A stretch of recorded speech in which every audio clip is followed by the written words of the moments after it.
Hello mga ka-trending! Welcome back to ZK Trend. Bashers, sinupalpal dahil sa fake news tungkol sa Don Bell. Grabe na talaga ang fake news ngayon sa social media. Palaging dinadamay ang Don Bell sa kanilang mga gawain. Marahil alam nila na maraming nagtatanggol sa dalawa. Yes mga kabablis, laman na naman ngayon ang usap-usapan ang ating Don Bell. Matapos pag-post ni Miss France sa Horda pankol sa isang love team na never umano niyang inas about their status, pero nagulat daw siya na tinawag ni girl na mahal si boy sa harap niya.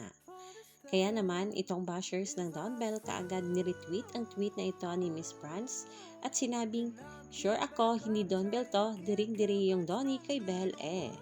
Ang naturang post na ito ng basher kaagad sinupalpal ni Miss France. Ayon dito, paano pong diring-dire kung makaakbay si Donnie kay Bell, off-cam wagas.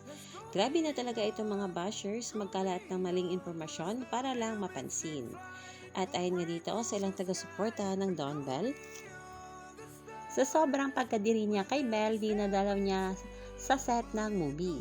Dinayo pa niya ang Bulacan at nagstay pa sa Airbnb na tinutuluyan nila. Ganun pala yon, haha.